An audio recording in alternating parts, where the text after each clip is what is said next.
Can you imagine living in Washington, D.C. suburbs and having to worry that you were going to get shot by a sniper? Well, back in 2002, that's exactly what people were fearful for. Let's take a look back at what happened on this day in history, October 2nd. It was a crisp autumn morning in Washington, D.C. The leaves were just starting to turn, and people went about their daily routines, commuting to work, dropping kids off at school, grabbing coffee on the go. In Aspen Hill, Maryland, near Washington, D.C., at a crowded parking lot, 55-year-old James Martin stepped out of his van on his way to work, oblivious to the dangers lurking nearby. A single shot rang out from a distance, striking him in the chest. He collapsed, dead before help could arrive. Just 5 hours later, in Rockville, a woman named Yang Sun was shot while gardening in her yard. She survived, but the fear had already begun to spread. By evening, 3 more victims, James Buchanan, Prem Kumar Wakar, and Sarah Ramos, lay dead, gunned down at gas stations and bus stops. In a single day, the Beltway Sniper had claimed 5 lives, shattering the sense of safety in one of America's most secure regions.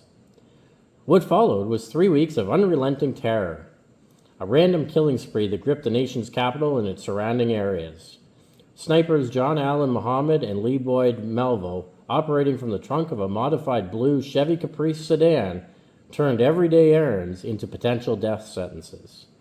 Their weapon of choice was a Bushmaster XM15 rifle, purchased legally, but it was modified for precision.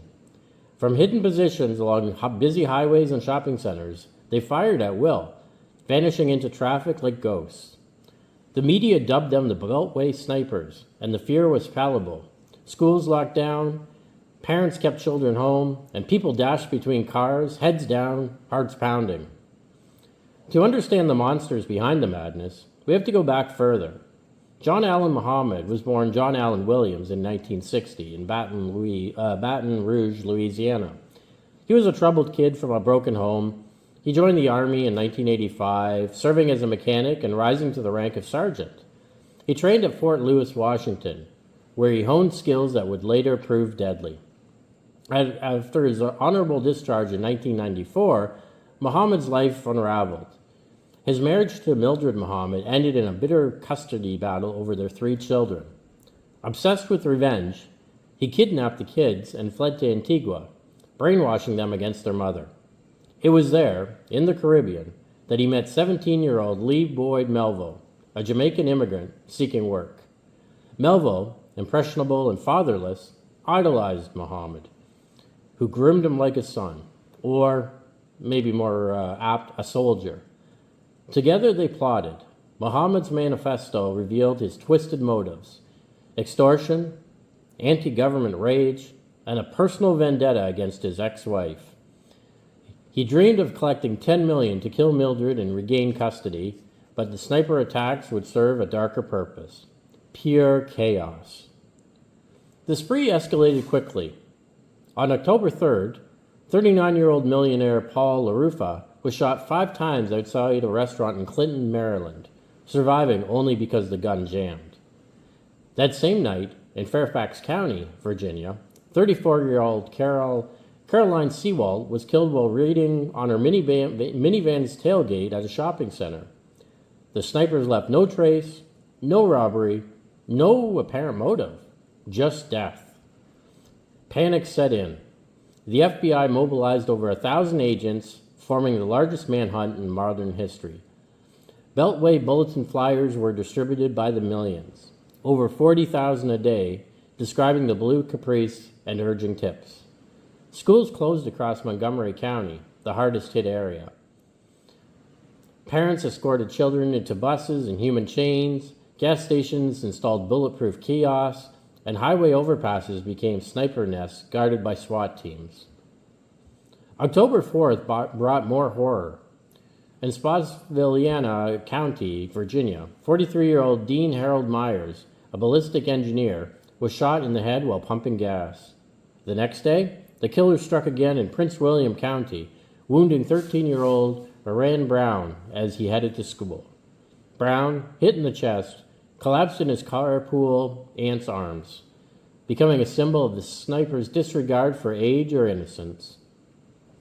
The attacks weren't just random. They were calculated to maximize terror. Muhammad and Malvo communicated through eerie notes left in discarded phone booths and on tarot cards.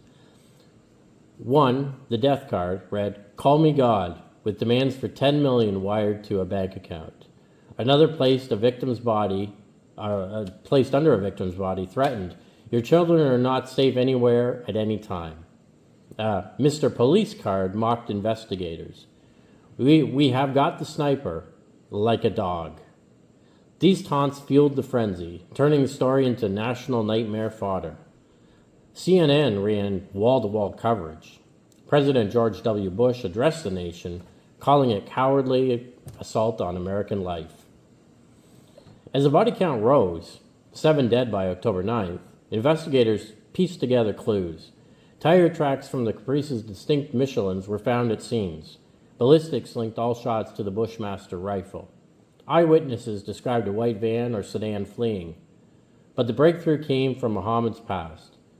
A friend from Antigua, Sean Paul Combs, unrelated to the rapper, recalled Muhammad's obsession with guns and his hatred for his ex-wife.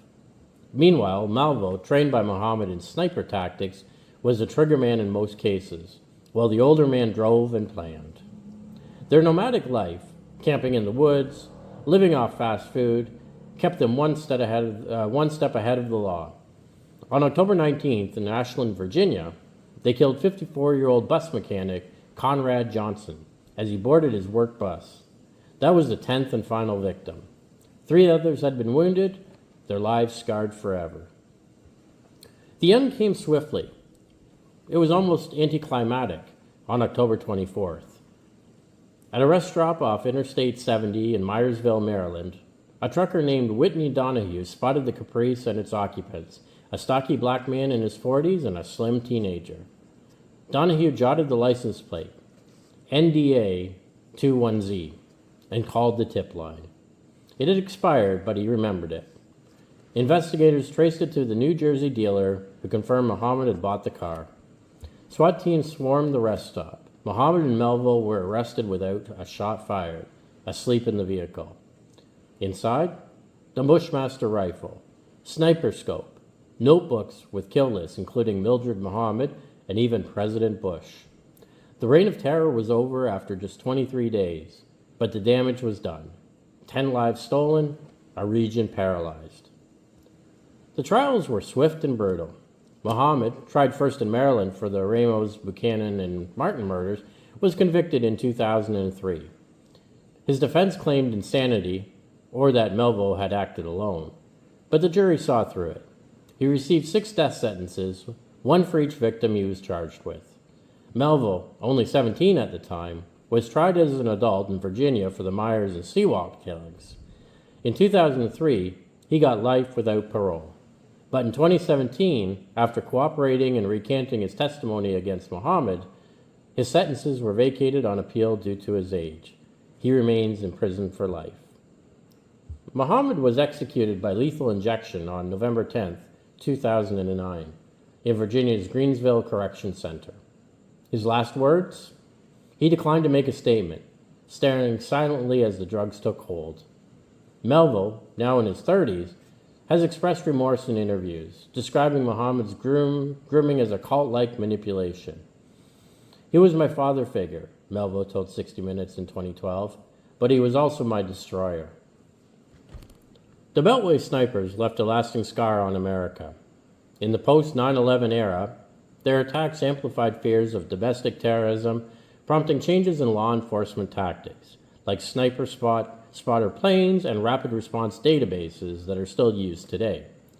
For the victims' families, like James Martin's widow, Alice, who fought for justice, it's just a reminder about how senseless this was. Mildred Muhammad, who went public to save her children, became an advocate against domestic violence, and she wrote books and spoke out about her situation. 20 years later, the Beltway Snipers serves as a chilling case study in radicalization and unchecked rage. What began as a personal grudge exploded into a public horror, proving that the most dangerous weapons aren't always bombs or planes. They can be a rifle, a car, and a warped mind. In a city built on power, two outcasts bravely held it in their sights. But in the end, vigilance and persistence brought them down, a testament to the resilience they tried to break. If this story haunts you, remember, awareness is the best defense. And remember to stay safe out there. That was today's story for October 2nd. If you liked what you watched, subscribe to the channel, The Daily Pastcast, like this video, and come back every day for more in-depth stories like this.